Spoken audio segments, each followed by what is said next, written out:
Amigos, me da mucho gusto saludarlos porque ahora estoy con una persona que me da mucho gusto conocerte. El pasado 5 de noviembre fue el Día Mundial de los Tsunamis. Y bueno, ya no quiero ir a hablar de nada que tenga que ver con temblores y tsunamis y cosas de esas, pero la verdad es que la información es poder. Hemos aprendido de esto y por eso nos dimos a la tarea de buscarte. Muchísimas gracias. Estoy aquí con el maestro Mario Ruiz Velázquez, es el representante de la Organización Mundial de Meteorología y el primer lugar en alertamiento temprano en reducción de desastres. ¿Qué tal? Y además ahorita te me vas a Japón por un premio. ¿Cómo estás? Así es, bien, gracias a tus órdenes, Claudia. Cuéntanos, por favor. A ver, primero el premio. ¿A qué vas? Cuéntanos a Japón. Fíjate que en este año, en mayo, en Cancún se dio la reunión de la Estrategia Internacional de Reducción de Desastres, la Plataforma Mundial. Entonces, en estos espacios que organiza Naciones Unidas, exponen a través de un mecanismo que se llama pósters, los científicos e investigadores, pues el mejor desarrollo que han hecho para darlo a la humanidad y que sea de experiencia para el mundo, ¿no? Entonces, en este concurso de pósters, que fueron 100, participaron 150 naciones, estuvo el presidente de la República, pues hubo una votación de cuáles eran las mejores aportaciones en el mundo y pues quedamos en el primer lugar, votaron los compañeros. ¿Y cuál fue tu aportación? Fue sistemas de alertamiento de emergencias tempranos para alertamiento de sismos y múltiples alertamientos. No, pues ya con eso aquí lo vamos a agarrar, ¿verdad? Lo vamos a amarrar porque no se vaya y nos diga cómo. A ver, ¿por dónde empezar? Por la parte de los sismos, si te parece bien. Bueno, sismo y tsunami de alguna manera viene relacionado cuando, tú me vas a aclarar esto, bueno, tiene que haber un tsunami, se tiene que dar necesariamente si hay un movimiento, quiero entender, de la tierra, o de un volcán. ¿De qué más? Es un tema de un movimiento sísmico. En México es en el Pacífico, que es por el movimiento de las placas que están desplazando a la placa del norte, que es casi todo el país, que es el terreno fijo.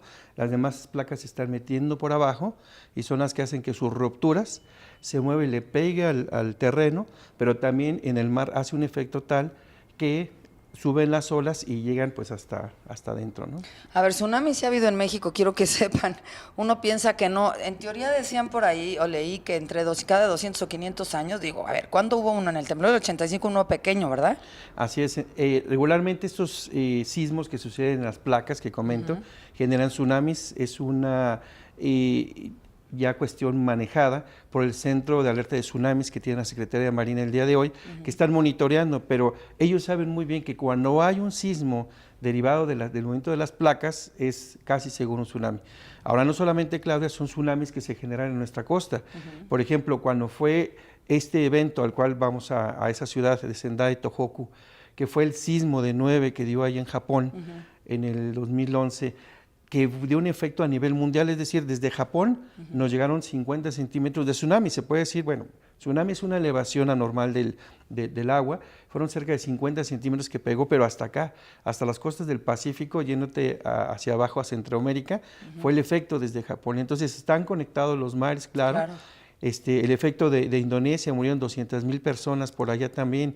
Entonces es fuerte y todo se genera por movimientos sísmicos que están en las placas que están dentro del mar o pegando con los continentes. ¿Qué hace que países como esos, bueno, entiendo que Pacífico y Océano Índico es básicamente donde más ha habido, ¿no? O donde más se dan. Se llama cinturón de fuego, ya está identificada todas esas partes de alto riesgo y claro, México pues tiene todo su territorio cerca del 75 al 80%, pues expuesto a un tema sísmico y el Pacífico, claro, pues a toda la parte sísmica.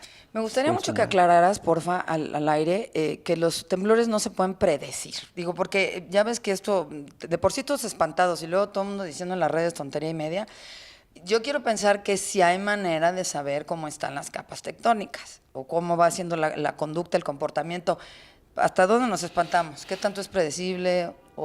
Pues mira, la ciencia y la tecnología, que son estos espacios donde vamos efectivamente, pues aportan los mejores desarrollos científicos, tecnológicos probados, y el día de hoy el único que se tiene es tener un sensor donde se tiene la mayor probabilidad de que tiemble, y de ahí pues alertar con esos sistemas de alerta temprana como el que tiene la Ciudad de México.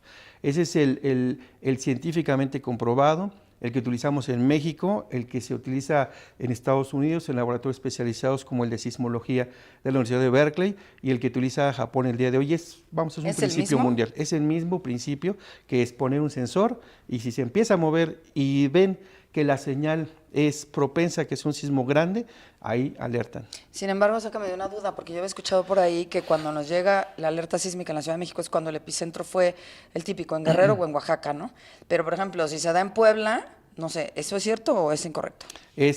Los sismos y su magnitud Ajá. son en los focos, efectivamente, donde está la ruptura. Este de Puebla, pues fue muy cercano a la ciudad, 120 kilómetros, y tiene que ver con el movimiento de subducción que quebró hasta esa distancia, de 120 kilómetros a la Ciudad de México, debajo de la Tierra, a una muy corta distancia, por eso fue el efecto que tuvimos. Pero así como hay sismos, por eso comentaba, del 80% del terreno nacional, pues está propenso a sismos, ya sea porque las placas rompan o porque adentro, ya en tierra adentro, como fue el caso de Puebla, rompan también. Es decir, puede ser una tremosidad por un sismo provocado por estas placas o por un movimiento de otro tipo como fallas o ese tipo de cosas que también existen en el terreno. Pero en esta ocasión yo recuerdo que empezó a sonar la alarma ya que estaba temblando. ¿Eso por qué?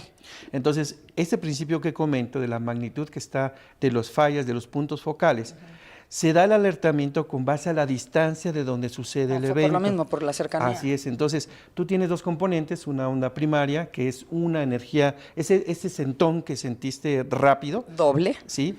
Y luego viene ya un tren de energía, que ese es el más destructivo, porque ahí va toda la energía y se va repitiendo, que esa es la onda secundaria. Entonces, si por ejemplo, si sucede el sismo que estamos esperando de Guerrero, porque es por el que estamos preparados el día de hoy, nosotros nos va a llegar el efecto de la onda secundaria. Ya ese brinco ya no va a ser, porque ese brinco le va a pegar pues a Guerrero, muy fuerte. Acapulco y Zihuatanejo es la parte de mayor riesgo, porque ahí no se ha hecho una ruptura por casi una centena de años, que se espera que se dé y sea de efecto catastrófico. Entonces, ahí se va a sentir ese primer impulso que tú sentiste de Puebla y va a ser muy fuerte. Y después de eso ya va a venir el tren de energía grande, que es decir, el que nos va a hacer una afectación muy fuerte hasta la Ciudad de México. Ay, ¿a dónde nos vamos a vivir? ¿A Marte o qué hacemos? Oye, a ver, cuéntame, pero entonces eso sí se puede decir que en Guerrero se vio uno fuerte. Así es, sí, porque nosotros lo que tenemos son información pues de 100 años, 200 años, o de ahí, por ejemplo, esto que comentas de los tsunamis. En la parte de donde sucedió este sismo en Chiapas, el pasado 7 de septiembre, ahí se tiene detectado un tsunami que llegó hasta 5 kilómetros el agua adentro, tierra adentro. Es decir, imagínate la ola, de qué tamaño fue para llegar hasta adentro. ¿Cómo se sabe? Porque pues en las crónicas de los pueblos, en las crónicas de esos lugares dicen, pues ahí tenía yo casi la vaca colgada, y los efectos que dieron contados por las personas son crónicas, y con eso científicamente se hace una hipótesis de cuánto fue esa magnitud de sismo y de qué tamaño fue la hora para haber llegado pues kilómetros adentro del terreno, de la Ahora, tierra. también sácanos de otra duda que es muy, muy trillada y muy común, que si fue trepidatorio o que si fue oscilatorio, ¿no? Digo, yo sí sentí una cosa que no habían sentido en mi vida, sinceramente, como todos o muchos de los mexicanos aquí presentes. El del 85, obvio, sabemos que fue peor en cuanto a números y caídas y todo esto, pero siento que fue un poco porque había, no sé, sácame de la duda, edificios más viejos, había menos educación, lo que sea. Pero se sintió como, espero que no me toque uno igual, a nosotros que estamos en esta generación y a los que tienen hijos, pues tampoco, ¿verdad? Así es, mira, el efecto trepidatorio y oscilatorio se da por el tipo de tierra o de terreno donde tú estás. Okay. Es decir, tú cuando te viene una onda sísmica, tiene dos componentes o dos efectos, uno que es horizontal y uno que es vertical. Entonces yo lo que te puedo decir es que en el sismo que tuvimos 19, la ciudad, imagínate que brincó 50 centímetros y se cayó. Entonces, eso sucedió en algunos lugares de la Ciudad de México con equipos que se llaman acelerómetros. O sea, no en todos, porque no todo el mundo sintió lo mismo. Porque efectivamente la tierra es diferente. Ya. Hay la transición, hay suelo duro. Y aparte de eso, en otras estaciones se detectó que se movía de este punto hasta 2 metros y de regreso.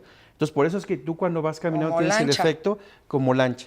Entonces, esos son los efectos. Ahora, esa combinación de efectos, dependiendo de la tierra, el terreno donde tú estés, es cómo se dé, si es oscilatorio, trepidatorio o los dos. Ahora bien, Claudia, esto es bien interesante, por eso hay que invertirle en la tecnología aquí en la Ciudad de México. Lo que se detectó es que efectivamente este movimiento lo que hizo es que en algunos lugares, ya viste tú cómo fue el cinturón que afectó el día de hoy, pues afectaran más. Y pensando, por ejemplo, en Cuauhtémoc, que es donde están los edificios más viejos, entonces no tuvo tanta afectación como todo lo demás. Entonces hemos transformado, ha cambiado la ciudad y debemos de instrumentarla más para saber estos efectos y poder trabajar en consecuencia en la construcción de edificios, que es una norma, que es una regla, que es una necesidad, pues para no estar teniendo este tipo de desastres o de riesgos. Esto debe ser normado y es un tema de prevención. Ahora dime otra cosa. ¿Qué fue lo que pasó? Porque fueron dos, entiendo, en dos diferentes estados, ¿no? Estos dos últimos del 19. Así es.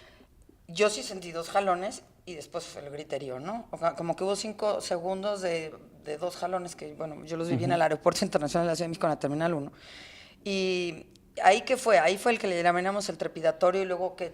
Aquí a la ciudad los afectó el de Puebla, que es efectivamente el de 19, con esta corta distancia, pero llegaron los dos efectos, de la onda primaria y la onda secundaria. La primaria es un impulso fuerte, que es como un centón, y la otra va empezando hasta que llegue a su pico máximo, pero déjame comentarte también, Claudio, que en algunos lugares, si tú ves la onda sísmica, se energiza y se va depurando y se elimina. Pero en algunos lugares se da y se vuelve a repetir casi el mismo efecto y se vuelve a disminuir, pero se vuelve a repetir. Por eso es que tú sientes que la sensación, mejor dicho, sigue moviéndose la Tierra por el efecto de esa gran energía, una vez más, dependiendo del terreno donde estamos sentados. Por eso es importante, en la Ciudad de México ya hay un mapeo de cuáles son esas zonas donde está donde está el suelo más blando o más rígido, para que uno sepa pues hasta dónde o hasta qué altura construir los edificios. Que sería un poquito lo que decía el jefe de gobierno en su momento, que dijo, bueno, este es el área que si estamos hablando, que si Coapa, que si Xochimilco, que si la del Valle o que si... Ahora bien, digo, porque a mí me asustó, ¿no? En realidad, qué bueno que lo digan como tal, pero ahora sí que yo te creo a ti, que eres el experto, porque entonces uno diría, pues ahí ya no construyas o ahí ya no te vayas a vivir, pues imagínate. Entonces, la Ciudad de México, que es algo que anunció el jefe de gobierno y el Coordinador Nacional de Protección Civil, es el Atlas de Riesgo. Entonces, en el Atlas de Riesgo se tiene esa zonificación donde tú dices, oye, pues qué barato, pero pues bueno, este es el riesgo. Todo lugar, Claudia, todo lugar en donde sea en el mundo, estamos expuestos a riesgos naturales o generados por el humano, o sea, fábricas, industria, plantas nucleares, en fin. Entonces, hay que saber dónde estamos viviendo. Es un tema muy importante esto, Claudia, qué bueno que lo comentas, que de qué sirven nuestros desarrollos técnicos, científicos, si una vez que tú escuchas aquí, pues mucha gente no sabe cómo reaccionar.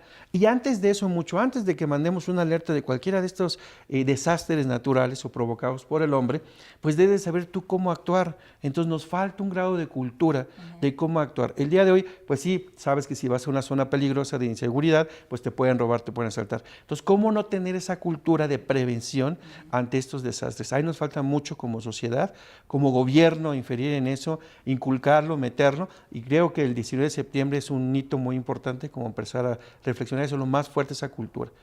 Ahorita vamos a regresar contigo porque está interesantísimo esto y quiero que me digas si había la posibilidad de que fuera el mismo día, porque eso yo creo que fue una cosa pues muy coincidencia, mucha coincidencia, claro, ¿no? Coincidencia total. Imagínate. Bueno, volvemos.